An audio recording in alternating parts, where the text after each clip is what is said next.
Want to know one habit that geniuses, billionaires, and top performers swear by? Well, today I want to talk about a simple habit that the greatest minds in the world credit as their muse. It's not another hack, it's not some complicated strategy, and it's free. It's walking. Sounds simple, right? Maybe even too simple. Well, listen to this. Steve Jobs is purported to have all his most important meetings while walking. Albert Einstein walked daily to spark his creative breakthroughs. And Aristotle even taught his students while pacing back and forth. They call them, I think, peripatetics, which literally means those who walk. And even Nietzsche said that all truly great thoughts are conceived while walking. And this isn't just philosophy, right? There's hard science behind it, which is why I'm so passionate about it. There was a Stanford study that found that walking increases creative thinking by 60%. And that I think came out in 2014. I'm just going to reference some of these things here. Another study showed that CEOs who regularly walk perform better under stress. And that was a Harvard Business Review in 2019. And then also the walking has been proven to improve cognitive function, memory, and even decision-making speed. And that is from Psychological Science in 2018. So why does walking work so well? And how can you use it?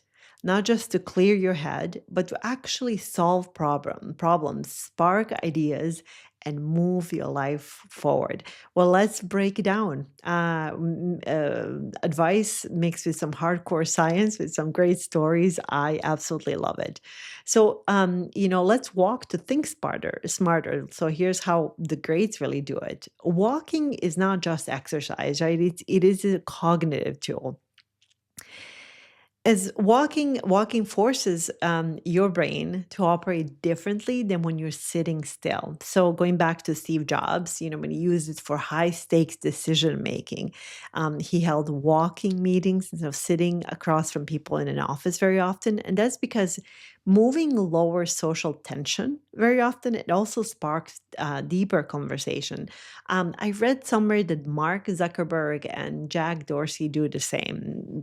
If you know, otherwise let me know. And many Silicon Valley executives have been ditching boardrooms for walks. And I know that J.K. Rowling developed major plot lines for Harry Potter while walking. Many of my ideas for my book came to me while walking. So why is that? Because walking forces your brain into a different mode, right? One where you process information faster, more creatively, and also with a lot less pressure. So I want you to try this. Next time you're stuck on a problem, whatever that is, personal, professional, don't sit at your desk staring at a screen. Get up and walk, move your body, and just watch how the answers come a lot faster. I'm sure a little bit more specifics around how to, set an intention behind it. I want to talk also how you can use it for your own resilience, because success isn't just about thinking bigger, it's also about handling pressures. And think about the greats who are constantly inundated with pressure. Walking is one of the simplest ways to train resilience. You heard that right. Winston Churchill have purported to have walked every single day during World War II. I mean, imagine the stress of leading a country through war, and yet he made time to walk. Kobe Bryant, he walked after tough losses. He didn't sit and dwell. He processed while moving. And also Maya Angelou, one of my favorite muses, if you wish, she walked every morning before writing. Many creatives use this, but really use it not just for the creative process, but the resilience. And let's look at what science tells us about resilience. A study from the University of Michigan found that walking in nature reduces cortisol levels by 20%. Yay! I'm here for that. We already know that, right? And then walking in just for just 10 minutes can increase serotonin and dopamine. And it's kind of like those are your brain's natural antidepressants. And if you read my book, Healer and Heals, I talk about being among the trees and how the the trees and the chemicals called phytoncides interact with our hormones. It's absolutely amazing. So if you are stressed, if you're overwhelmed or anxious, don't scroll your phone, walk it out. So, try this. The next time you feel stuck, instead of reaching for caffeine or another distraction, take a 15-minute walk and just see how your brain resets. An idea might pop up, or you just might feel a little bit better about something. So, let's talk about walking with a purpose and use it like the great minds do. I like to share the secrets and tips of the greats. And they don't often walk just for exercise, they walk for a reason.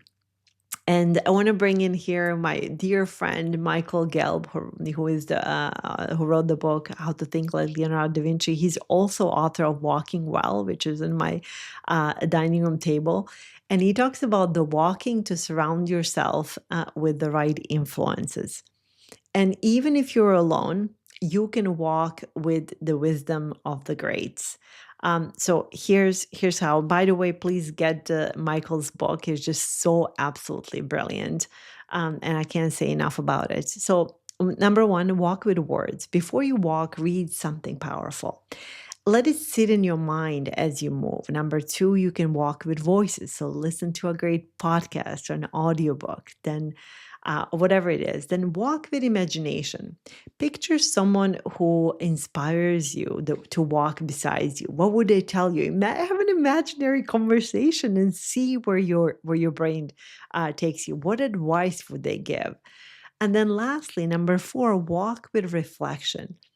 Pick a question that you've been struggling with before you start, something big, something that matters, and then let your brain work on it while you move. So this is kind of like let do it and just let go. So try it next time you walk. Choose one of these methods and see how it shifts your thinking. And I think that it's a call to action for all of us to use the simple tool that's just absolutely too simple to ignore because it costs nothing. It requires no training, and yet it's one of the most powerful tools in the world because the great minds use it to think smarter, the resilient use it to handle stress better, and the innovators use it to spark ideas faster. And the only question is, are you using it? And I have a challenge for you. For the next 7 days, commit to one walk per day, not just to exercise, but for thinking, problem solving, and mental clarity, and just see what changes for you. Maybe you're grappling with a really big life decision or have a questions to ponder, whatever it is, because walking is not just movement, it's mindset. And those who walk with purpose, they rise to more. So, my beautiful humans, I hope that this was incredibly useful to you. I really love sharing this because walking is a cathartic way of me to process things, difficult things, thoughts, ideas, etc. And I'm going to link here the book of my friend Michael Gelb, Walking Well. I love that book. Also, his other book, How to Think Like Leonardo da Vinci, because Leonardo da Vinci has been said to go walk in nature for 20 minutes every single day before he worked on his innovations, which I absolutely love. And I remember talking to Michael Gelb in 2019, and that's really the thing that stuck with me. It's like, just get lost in the woods, talk to the trees. I'm a big the trees person that I believe that the trees have secrets to tell us. And I'm also going to include that, while we talk about some of these things, it can seem so nonsensical. Yeah. Walking can really help me, get through as easy as divorce? Well, the answer is yes, because relating it back to the resilience, that something happens to our body by reducing the cortisol, increasing serotonin, dopamine, that we process things better, we become stronger, a little bit more immune to the hits of the world. So I'm going to include all of those links to all of those studies. I think that they're really fabulous and fascinating. I love science. I love data and statistics. And I think that if we used it more to our own advantage, we could really, I think, rise and every single day and create a better life for ourselves. So there it is. Hope you're out there walking. Better yet, that you're listening to this entire podcast episode while you're walking and really inspiring yourself to be the best that you can be. Because remember that you are the one that you have been waiting for. Thank you so much for tuning in. As always, if you find this interesting, share it with someone, like and subscribe. Leave us a note. We always love to know that. I like what sparked your interest to listen. What did you love? Thank you all, as always, for your support. Until next time.